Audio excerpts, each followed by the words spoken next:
pitas.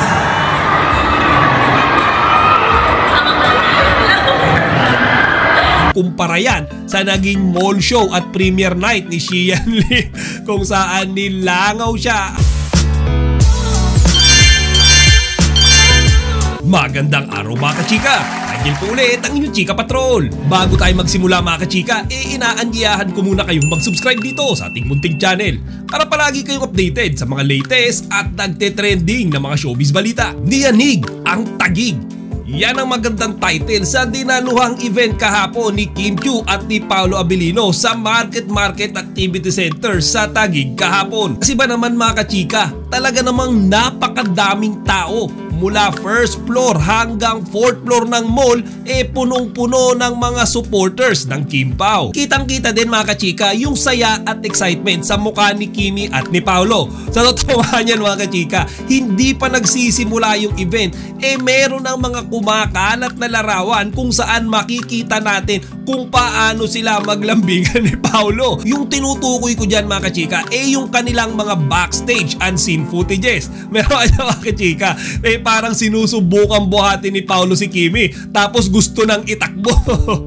Meron din dyan mga kachika makikita natin na parang sinasakal nito ni Kimi si Paolo. Alam niyo, hindi ko alam, baka nag-joke niya si Paolo tapos naasar sa kanya si Kimi. Pero overall mga kachika, diba, makikita natin yung sweetness nila sa backstage pa lang. At sinimulan nga nalang event mga kachika sa pag-awit ni Paolo ng kantang Your Love. At sinunda naman yan mga kachika ni Kimi nung kanta na favorite niya, yung Mr. Right. Siyempre mga kachika, yung last but not the least na awiting kinanta nila yung Pangarap Lang Kita. At muna nga sila mga kachika, nagbitawan ng mga sweet na salita sa isa't isa. Panoorin nyo ito mga kachika. Your love is like the sun that lights up my whole world. Inside is you. I am all alone without you. Flowers bloom, the morning shines, and I can see. Sa araw na diba, naglaro ang tadhana. Abaw na, ikaw na ba si Mr. Right? Ikaw na ba love of my life? Ikaw na ba si Mr. Right? Ikaw na ba love of my life? Ikaw na ba ang ayos sa ibabaw ng cupcake party?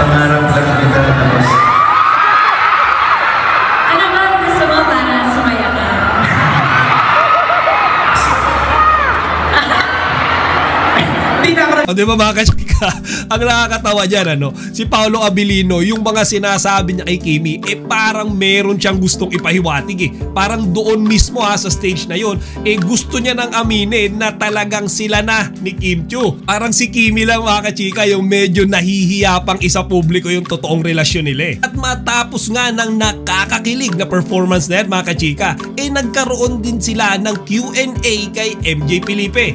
At mga kachika, yung mga Kim Pao fans, inaabangan nila to nagkaroon din ng pagkakataon na makipaglaro sa kanilang mga iniidolo.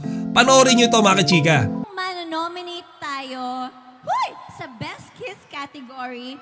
Sa tingin mo, mananalo tayo and why? Grabe naman! Uy, grabe naman yung sample. Yun naman ang grabe. Sino bang kalaban? Si Juliana daw, tsaka Victor yung Ay, kayo din pala. Kayo din pala. Nito. Si Paolo ang uhulaan mo. Okay, ready, go! Tanong mo ako? Marry me? Marry me! Dapat yes na lang sinagot mo. Noemi, okay. Hulaan mo si Kim. Naku, medyo mahirap-hirap to, Noemi. Yay!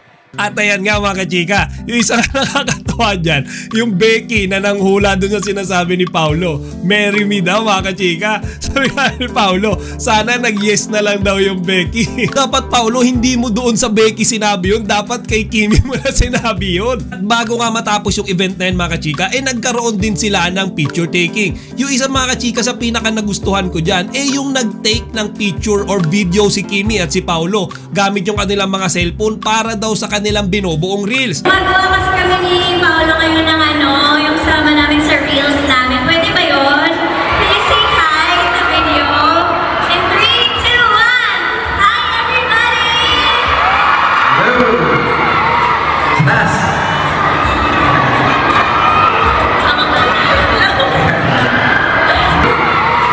Nas!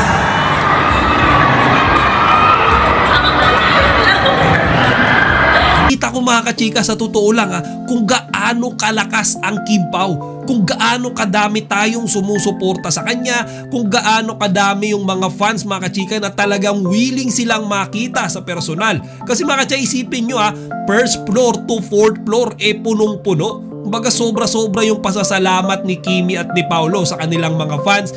Yung iba nga daw galing pa sa iba't ibang lalawigan. Talagang dumayo pa sa Taguig para lang makita ang Kim Pao. Kaya nga mga kachika, hindi na ako nagtataka kung bakit naging sobrang successful ng event na yan. Kasi madami talagang nanood sa kanila mga kachika. Mapa Kim Pao fans man o hindi, talagang tinutukan silang dalawa doon sa entire event. Kumbaga hindi na naman natin maiwasang ikumpara yan sa naging mall show at premiere night ni Xian Lee kung saan nilangaw siya at monoblock lang mga kachika yung nanood sa kanya. Kung kayo ang tatanungin ko mga kachika, natuwa at kinilig din ba kayo sa naging performance ni Kimi at ni Paulo dyan sa Market Activity Center sa Taguig? Kung oo, ilagay nyo dito sa comment section para mapag-usapan natin. Chika Patrol signing out! Huwag kalimutan mag-like, comment, and subscribe. Para sa iba pang mga celebrity news, i-click lamang ang mga videos na ito.